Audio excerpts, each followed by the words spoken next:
The 90s demo scene was a group of creative coders, artists and musicians who made impressive real-time music and graphics to show off what computers could do. The flashy graphics and banging tunes really appealed to my teenage brain. The good ones were like a mini rave in my bedroom. I'd scour shareware libraries and magazine cover discs for as many demos as I could possibly find. How they worked and how the graphics were created was an utter mystery to me. How did all that fit on a floppy disk? How do you even draw half the effects anyway? It always seemed like magic, beyond my comprehension.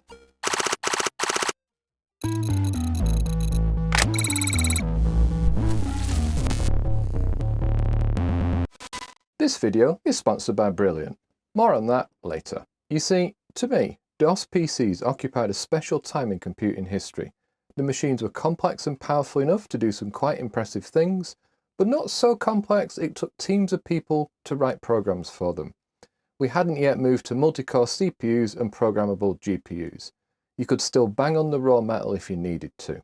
This is going to be a series where I look at the history of 80s to 90s era computing from the perspective of a modern programmer. So it's going to be technical, but also a bit of a history lesson to put the code we're exploring in context. There's loads of channels out there that restore old machines and play games on them, so consider this like the programming equivalent. Instead of digging out a soldering iron and replacing capacitors and Vata batteries, I'm going to grab a C compiler and make that hardware do things. And you're encouraged to join in and have a go.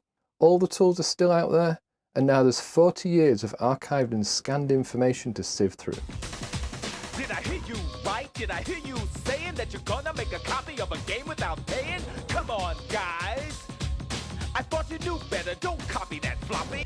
Back in the 1980s, which seemed like it was only 10 years ago, you know, that weird way that your brain works, software companies kind of woke up to the realization that dirty software pirates were stealing their software. So they tried various creative ways to prevent people from making off with their wares. Some methods gave the player some sort of paper device in the game box that needed to be fiddled with to reveal a secret code that you typed into the game. Physical copy protection was kind of cool in its own way. The good systems made it feel like part of the game world. This kind of thing seems really primitive now, but remember, this was the 80s. We didn't have colour photocopies that we could just go and use. And we didn't have digital cameras either to take pictures of this stuff. So if you didn't have the physical thing, you couldn't play the game. A more basic system simply had the user type in a word from the manual on a specific page, because who would bother copying out the manual? There was also the dreaded lens lock, a device so good that it rendered most of its games utterly unplayable by both pirates and legitimate players alike. All of these protection systems failed, absolutely didn't work, because cracking groups popped up, trying to outdo each other by releasing versions of games on the day of release. And not content with simply removing copy protection, the crackers of the time wanted to stamp their mark on the software and show off, because breaking protection was a way to kind of show off your coding skills. And what better way to show your skill than to make a little bit of digital graffiti to slap on the software as you proudly tell the world who you were and how you did it. These little things started off quite basic, just a simple logo, a few lines of text, but it quickly mutated into full-on animations with music. Sometimes the cracktro, as it was called, which is a combination of crack and intro, was more entertaining than the game itself. Today, I'm mostly focusing on the early to mid-90s, that kind of demo scene that I experienced as a kid on my ST and then on my PC. I didn't have an Amiga, but I know you had cracktros too. I know that's mostly where it all came from. So fill the comments with your memories of the best ones and I'll go check them out. Let's go look at a few staple components of a demo and explore the code that makes them work. We're going to start with the simplest things possible, just spraying a bunch of pixels on the screen to look like stars.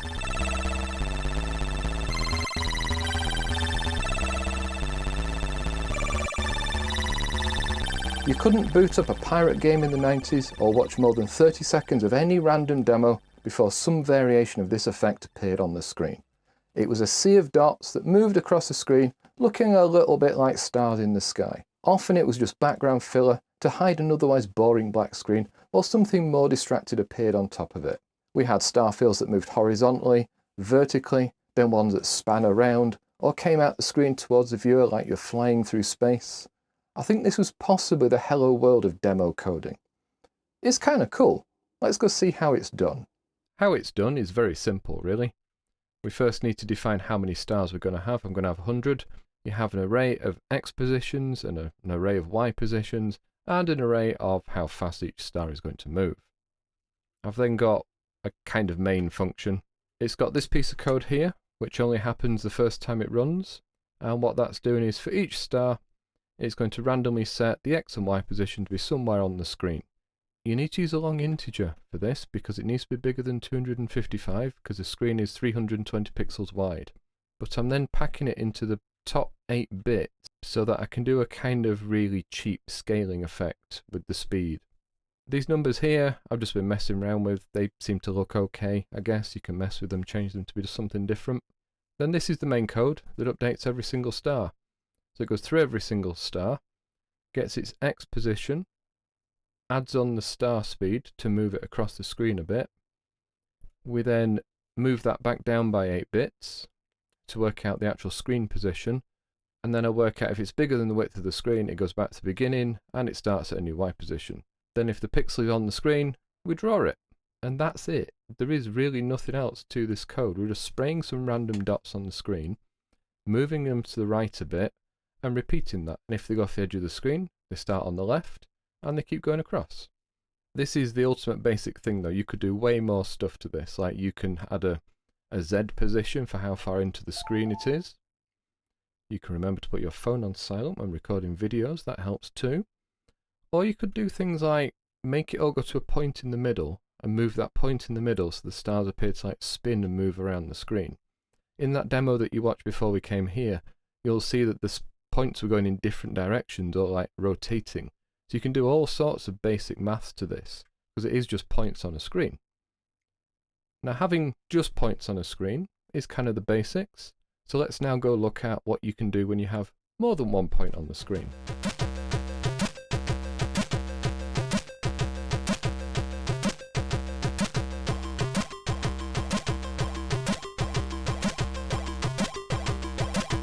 Moving individual dots in straight lines gets old really quickly.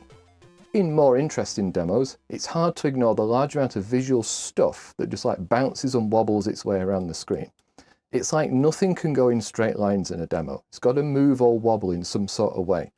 Whether it's words to read, shapes or logos, instead of it simply moving in a straight line, it bounces, it wobbles, bits of it wiggle, or it might go in a circular path. Making otherwise static images move in distracting patterns is a core part of a decent demo, and a kind of crap one too. To do this, we need to unlock some slightly more advanced skills than just moving a point across the screen. Do you remember being at school and questioning your maths teacher on why you'd ever need half the stuff they were teaching you? Like, why do you need to know about sine and cosine and angles, triangles and all that other weird abstract stuff? Well, I hope you paid attention, because when it comes to drawing fancy graphics, knowing how to accurately calculate some gentle linear algebra and a little bit of basic calculus is a requirement. Or it's not, and you literally just stuff sine and cosine in randomly to see if it looks any good. Here, watch me confidently explain something I barely understand. I'm a computer science teacher, not a maths teacher. Let's see what I've got to say. So here we go, computer science teacher tries to explain maths. We'll see how this goes. So here's a basic function to create a sine wave. For each X position across the screen, you simply work out what the sine of the frequency you've chosen randomly multiplied by the X position on the screen, multiplied by the amplitude which you've also just randomly chosen, then you add it onto a height to kind of offset it from the bottom of the screen. And if you plot every single pixel, you'll end up with a nice wibbly sine wave. The trick to all of this is working out what numbers to put in for amplitude and frequency. If you pick decent numbers, it looks kind of cool. If you pick crazy numbers, you'll draw off the edge of the screen and actually crash your machine. I did that quite a lot trying to work this code out. So my plot pixel has extra things in it to try and stop you printing off the edges of the screen. Because otherwise you go scribble all over RAM and your computer crashes and you have to reboot the whole thing. This is DOS coding. You crash your editor, you crash your machine, you've got to reboot the whole thing. Now what I eventually worked out is that you can stack sine waves on top of each other to make more complicated waves. So in this one, we're kind of creating an envelope for the whole shape of the wave across the screen. and then we're using that to shape the entire wave, which is why in this version it all looks kind of like bumpy but gets bigger in the middle. So this just draws a bunch of wibbly stuff on the screen. But then I worked out that if I drew several of them and spaced them out, I could make quite a nice little pattern. So that's what this code is doing. It's drawing it, I think it's 5 or 10 times, and then stepping them up the screen a little bit. And each time it changes the colour as well. Fiddling with sine waves by writing code was actually quite helpful. Before doing this, they were sort of confusing. You see, I went to school in a time where it was popular to make kids rote learn things without really helping them understand it. It's why I make such a big deal over explaining what my code is doing in these videos. Had I been able to maybe write some code or play with data in a visual way, I might have developed a more intuitive and logical understanding of the maths I was trying to use. Learning by doing is really important, and with this video sponsor Brilliant, that's what you can also do. Brilliant helps you get smarter every day with thousands of interactive lessons in maths, science, programming, data analysis, and AI. It's a learning app designed to be uniquely effective. Each lesson is filled with hands-on problem-solving challenges that encourage you to play with the core concepts in an intuitive way. You're not simply memorizing content and being tested. You really get to play with the concepts to deeply understand them in a way that sticks. You see, it's really important to build a habit, and Brilliant lets you develop a daily learning habit. The lessons are short, and you can spend as long as you want either practicing a concept to become good at it or to learn a new topic. I've been improving my basic algebra skills, which are shockingly bad, by following Brilliant's newly updated maths course. After this, I'll be moving on to some linear algebra and calculus. Turns out that I do actually know quite a bit already, and the lessons have helped me realise this. You never feel stuck or get bored. What I find rewarding is the lessons are efficient. Each one is focused on a specific concept. To try everything Brilliant has to offer, for free for full 30 days, visit brilliant.org/ncotechnology or scan the QR code on screen, or you can click on the link in the description. You'll also get 20% off an annual premium subscription. Now that we've had our maths lesson and know our sines from our cosines, let's pick out the core concept. The basic way to make a thing wobble, bounce, or otherwise not move in a straight line is this line of code. The amplitude multiplied by the sine of the frequency times this other thing called x. If you alter the amplitude, you make the wave higher or lower. If you alter the frequency, it bunches the wave up or spreads it out. That's all it's doing. But think a bit more creatively. There's nothing that says the x-axis can't also be a sine wave, or use the frequency or amplitude itself as the input to another sine wave. You can go mad. You can stack sine waves of different frequencies and amplitudes on top of each other, such as this other staple of a mid-90s demo that we call plasma. What do you get when you graph the sine of the x-coordinate of the screen against the sine of the y-coordinate, optionally multiplying them by some random numbers, making one negative maybe, and throwing in a few more sine and cosine equations seemingly at random? You get this stuff. It's called plasma. It looks very pretty. It kind of pulsates and ripples and undulates with this kind of pleasing hypnotic rhythm that surely must be incredibly difficult to program. There doesn't seem to be any way that you could draw this pixel by pixel. There's got to be something complicated happening. Well, not so. Let's go see how my version of this code works. So I've just said the plasma code is really simple, and what you're looking at on the screen doesn't really look very simple. But it's not the code that's important, it's the way you do it that is important, and the code is kind of irrelevant. You make that bit up yourself. And that was something I discovered with plasma. I was quite focused originally on trying to recreate exactly someone else's effects, rather than just like making up my own. And this was the first time I actually made something that I actually ran and it looked pretty cool. Like, star fields are fine, but it's a black background with dots on it. And wobbly sine waves are okay, but again, it's just a line on a black background. This thing filled the screen with colour, and it looks really cool. Now all I'm doing is going across the entire screen, horizontally and vertically. I'm dividing it by 2 just so that I draw less pixels, well, I calculate less pixels, but still draw the same number. And then all I'm doing is doing a random bunch of sine functions on some stuff. That stuff is the x and y position, but that one is negative because why not? Then I'm multiplying it by something called a and something called b, which is just up here. It's where I've just created a sine wave that goes from 0.1 to 0.5. You don't have to, you could just put in like 0.3 and 0.06 or something. And then I'm doing it here, I'm taking x away from y and multiplying it by 0.04. All that stuff is completely random. You just make it up and see if it looks good. This t thing though is the important bit, and that's just a timer. So this is not really based on like which part of the screen you're drawing on. It's more based on what time it is, and that's just a number that counts from 0 upwards in small increments like 0.1 or something. So every time this value gets slightly bigger or slightly different. And then I'm just kind of doing some of the random maths here to work out what colour it should be. If I then draw it on the screen, and this code is quite convenient for drawing like a 2x2 pixel square when you only calculate a 1x1 pixel point. And if I then draw that on the screen, I get plasma. But again, you don't have to worry too much about what this math does. You just put stuff in that looks like this a bit, or change it around a bit. Like that could be minus x, that could be plus y, that could be x plus y, you'll get a different pattern. It all looks kind of cool. It's all just variations on plotting the sine of two values across the entire screen, updated by a tiny number each frame, which makes it sort of pulsate and move and colour cycle. This was like the first time where I realised that I don't have to copy exactly what I'm seeing, I just have to like figure out a way of doing things that look nice. And we'll see more of that with the next one as well. Another fun effect was to draw a bunch of concentric circles on the screen and overlap them with another set of circles to create interference patterns like this. They kind of move around the screen, and where the patterns overlap, you get other new patterns appearing. You can kind of wiggle them around using sine and cosine again to make it even more interesting.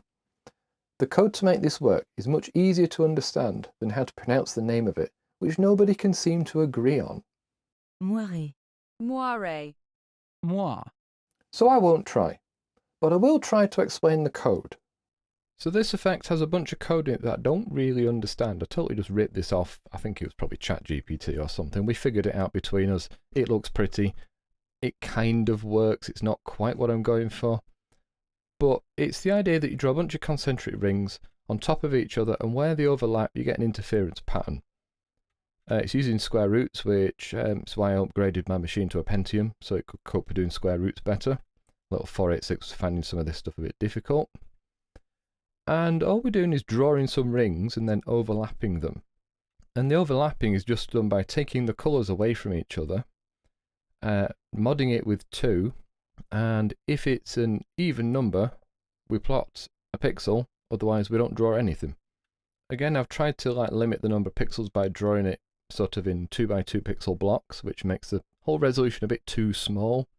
But if I draw it as a normal sized pixel, it just runs too slowly. And this was something that I was starting to realise, that some of the demos I watched, the graphics didn't look as good as like I thought they could be. But that's because they were calculating quite difficult maths in real time and trying to draw it on the screen. There's some of the plasma effects from before that looked really grainy because they were drawing every other pixel and leaving the other pixels black to try to make it sort of dithered to look better. It's a bit like the scroll bar on the side of this screen. It's like dithered so it looks darker than just a plain block. They were trying all these clever tricks to speed the code up. I've not yet learnt half of those clever tricks, so we're getting there slowly. So far we've dealt with maths being used to draw patterns. There is more to your average demo though. Artwork was a big deal, either as a background or just to be drawn to be shown off. And why just load a picture and show it when you can make it appear in some interesting ways? Maybe the image fades into view, maybe it rotates around, or appears like some nasty PowerPoint animation. There's literally infinite ways to get a picture on the screen if you're creative. However, first you need to get the pixels of the image into your code, and that can be a bit awkward, full of annoying pitfalls and traps. Let's go find out what I tried to do and how well it worked. So reading in pictures was a little bit of a saga. First you got to draw something, which I'm not that good at doing, so I had to find a picture, and then you got to somehow get those pixels into your code. Now if you use a standard paint program, it'll create you a 24-bit HD resolution PNG file, which is compressed, so you'd need some sort of PNG loader. but also there's too many pixels, so you need 320 by 200. And DOS is 8-bit colour, so you need to turn it into 256 colours. Or you can try and find a paint program that does that, which is also really hard, because modern paint programs don't want to write images in that format. There's no reason to. So I had to kind of resort to discovering that the Windows 11 paint program can still save in that format, and it's good enough. It's not quite as it should be, like the colours are all wrong, but that's only half the problem. You've now got to get those pixels out of that bitmap file into your code. And if we look at the format of a bitmap file, what even are they trying to explain here? Like, I get that there's a header and there's different headers, but there's all sorts of weird boxes and stuff, and they've just done this in the most complicated way possible. So instead of looking at the Wikipedia page and trying to like figure it out from first principles, I found this website that contains code. It's for loading it into OpenGL, but that doesn't matter because it's still C code. And it shows me how to read it in.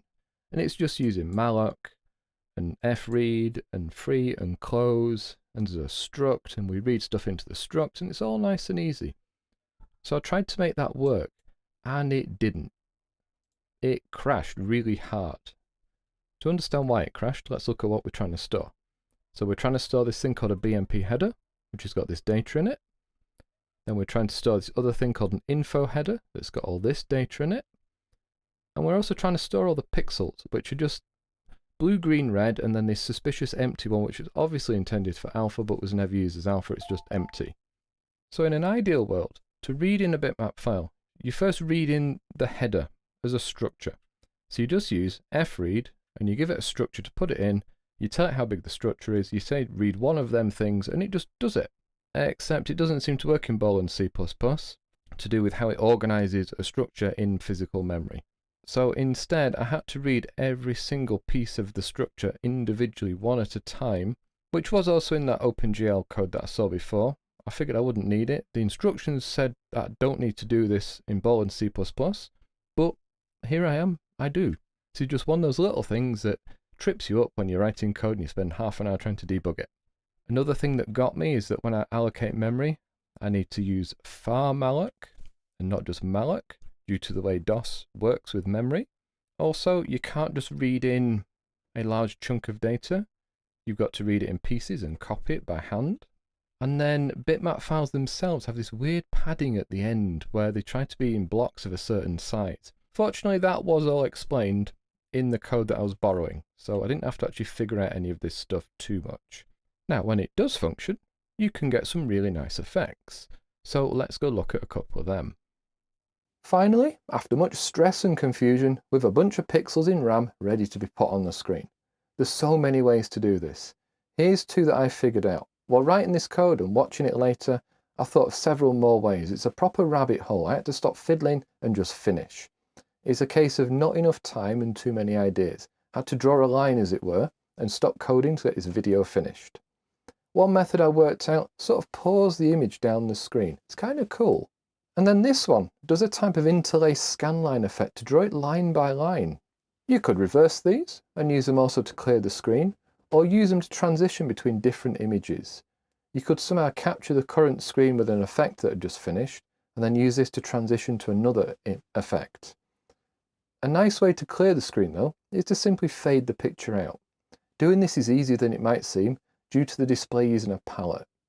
You just loop through the palette and slowly reduce each colour to black. So this pouring image thing is really cool. I could picture it in my head how it should work. Like the picture should almost like slide down the screen, but like one pixel at a time, and the pixels stop at their appropriate row. So that's kind of how I went about programming this. I've got a for loop that starts at the top of the screen, it goes down to the bottom, and it just draws a row of pixels. So it's drawing the same row of pixels all the way down the screen. Then it kind of goes up one line in both the image and the screen and repeats it, and slowly it builds up the whole picture. What I've also got to do though is like actually draw the bottom half of the picture properly as it's like doing this effect, because the way the screen is drawn and then reset every single frame means that if I don't redraw the bottom half of the image when it's completed, I'll just end up with this like moving line that goes down the screen. And it took me a while to figure that bit out, but once I got it working, it looks pretty cool, as you're about to see. So this next effect simulates the scan lines on a screen and kind of draws an interlaced image. So it draws all like the odd frames first, or odd pixels I guess, would be a frame on a CRT, and then the even ones afterwards. But because it wipes the screen, I have to remember to redraw all of the ones I've drawn so far. It's not like the screen is static, it's wiped clean every frame, so I've got to redraw everything that you've already seen so you can still keep seeing it. This was the first effect where I came up with the idea that you keep a track of which rows you've drawn on so that you redraw them later. So that's what this row drawn thing is. And then I've got this thing for phase, which is like odd or even. And then that's what it does. It draws either all the odd rows or it draws all the even rows. But to begin with, it doesn't actually draw anything. It just logs that it should draw those rows. Then the code at the bottom is what draws a row of pixels for the row that is needed. I'm not actually drawing individual pixels, I'm using memcopy to do this. So it very quickly will copy an entire row of pixels off the image buffer straight onto the screen. What this effect also does is it fades out the screen at the end by doing this thing that says read palette and then fade out step. If I get the code open for that. So working with a palette in VGA is really easy. You just have an RGB triplet, which is just 3 bytes, and you have 256 of them, and that's your palette. This is the code that reads it, so you talk to port 3C7, and then 256 times you read from port 3C9, and that gives you the red, green, and blue pixels, or actually their color index, which is kind of the pixel, same thing. And you just store it in an array. I've got 2 of them. I've got the fade palette and the original palette, so I can always get back to the original colors. Restoring palette just writes the original colours back into the palette again, so you can see them all. And fading out is super simple. You just loop through all the colours, and for each one, you just decrement the number, which makes it increasingly darker. I guess technically it's not correct from a colour point of view, because colours don't get darker just by like decreasing the red, green and blue at the same rate. Our eyes don't work like that, but with 256 colours, it looks quite cool. I like the effect. I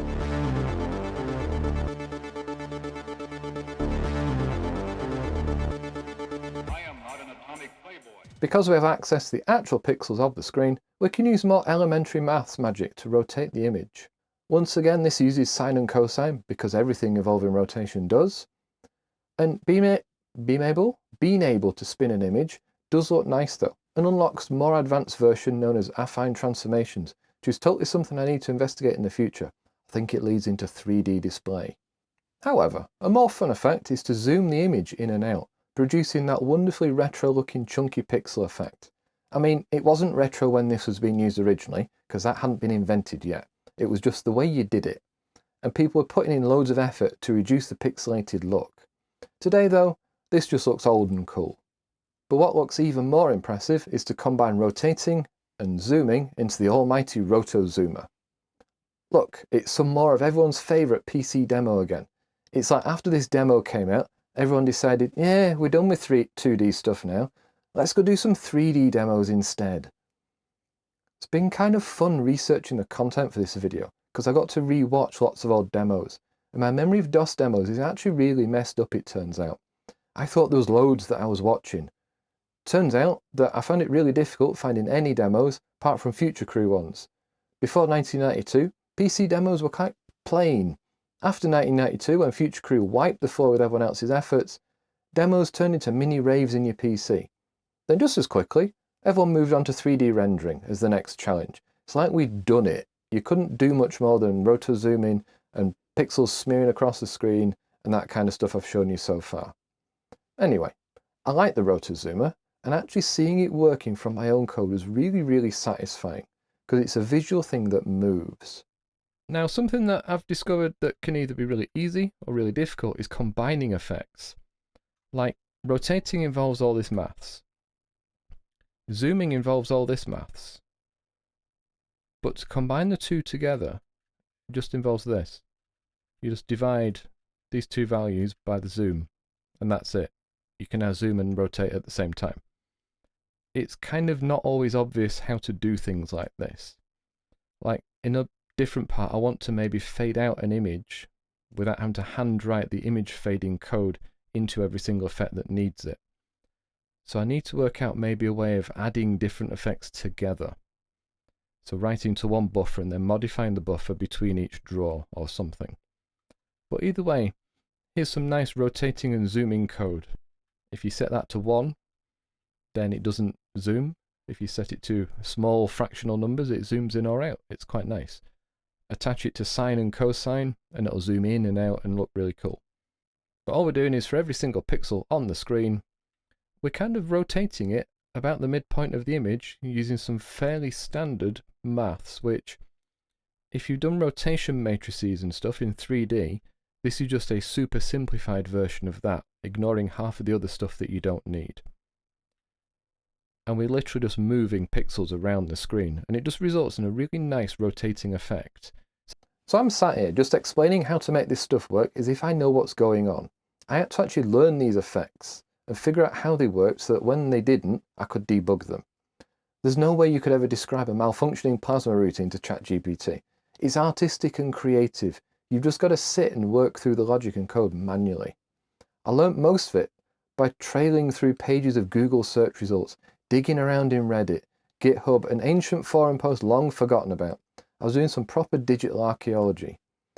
Sometimes I'd find an explanation on a website, but it'd make no sense. I did find it useful then to ask ChatGPT to explain what was going on. Not to write the code, but just to explain the algorithm or like make up a plausible reason why this piece of code was doing a thing. It was a good way to get unstuck. Finding information today is really easy, sometimes probably a bit too easy. Like I can literally Google any book that existed in the 90s, put PDF after it, and I'll get diverted to some foreign website that's got the book. It wasn't like that back in the 90s.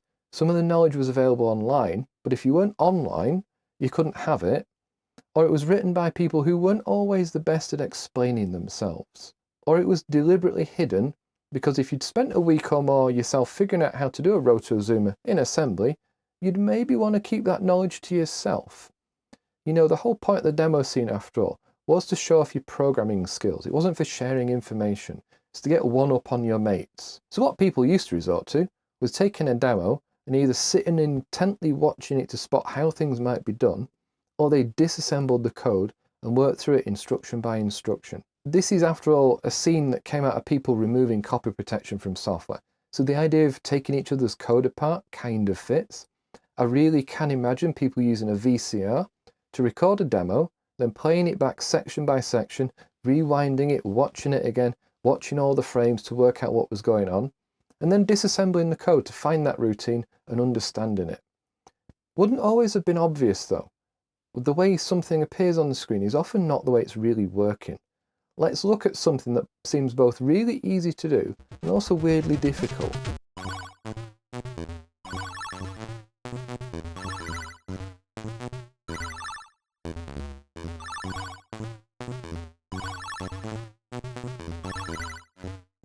The final effect, possibly the most famous, is the good old scrolling text.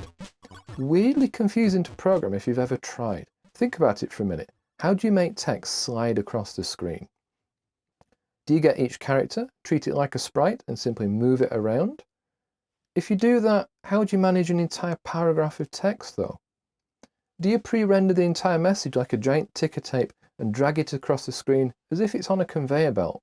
I mean, you could do, but that could result in a massively wide image that is possibly not going to fit in your computer's RAM. I'll explain my method in a minute, but there's so many variations of this effect, I don't think there's one correct way. And that's kind of demo coding in itself. There's not a specific way to do any of this stuff, it's just what works, and if it's not the effect you're looking for, maybe you've invented something new. Obviously, you can mix in a bit of sine and cosine with everything else to make the text ripple, wobble, spin, and do anything else that you can think of. I really like scrolling text. Some of it was interesting to read. It wasn't always just greetings to people I'd never heard of. Often the text seemed to be the last thing they'd put in the demo. I sat and read some texts that had been written literally at the last minute at some demo party. They were describing the place around them. It really set an atmosphere that felt really cool. Or it could be like they were describing what was happening in the room whilst they were writing the code. And the trick with scrolling text was to make it increasingly harder and harder to read. it became a bit of a sort of overdone technique. So people would take the mic and have a scroller that was maybe too fast to read, unless you could read really fast. Maybe it scrolled backwards, so it was even harder to read, or it twisted and changed its size, or was overlaid with something else so you couldn't really see it. What was fun was if you sat in a dark room reading one, the room would start swimming the opposite way after a few minutes.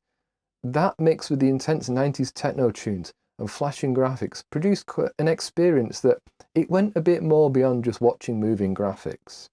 So here's how my scroller works. So this is how my horizontal scrolling works. To begin with, we needed a font, which is just a picture, with every single character inside it. I'll put one on the screen so you can see it. You can imagine I've got a strip of image data on the screen. It's, in this case, 32 pixels wider than the screen because my fonts are 32 by 32 pixels for each character. I'm not moving that buffer on the screen. Instead, the buffer stays still and I just move the contents of it across by 1 pixel every frame, and then when I've moved 32 pixels across, what I then do is move the whole buffer contents 32 pixels across. I can then, in the space that's left off screen on the right, put a new character and then repeat the process. So it's like I'm sort of slowly sliding the content of the image across the screen and adding a new piece on the right.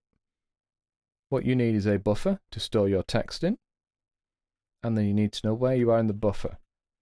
This is the code for scrolling the contents of the buffer across itself, so the buffer itself doesn't move, but the things inside it do.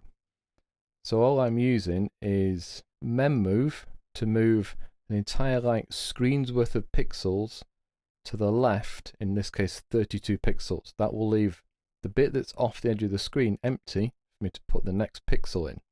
If you ask any PC owner from the 90s to name their best demo from that time period, they're probably going to mention Second Reality by Future Crew. You've seen bits of it in this video. If you've got other demos from the 90s that are worth watching not by them, can you tell me so I can go and watch them? Because I really can't think of any, and trying to search it up is there's too much. It was something known as a mega demo, not just one effect and a screen and it stopped, but some sort of large multi-screen production. It's all a clever trick though, designed to distract the viewer. Every demo screen is usually based around some sort of core effect that runs on a loop. You'll have plasma that wobbles, or scrolling text that scrolls and star fields that whiz by, but they're all distinct and separate and happen in a sequence. They don't overlap unless that's intentional. Some effects might only appear for a few seconds before being replaced by something else. Some effects appear as like a placeholder, while the next effect pre-calculates a bunch of stuff. So, inspired by what I discovered, and having made a bunch of my own effects, I managed to string them together to make my own little demo. Here's something I knocked together over a few nights during the week. The only part I didn't create is the music. Music production, difficult thing, so I've added that afterwards. So, enjoy this. And if you like this kind of content, consider subscribing or supporting me on Patreon, where you get early access to ad-free versions of my content and some bonus stuff. The link's in the description, and I'll see you in the next video.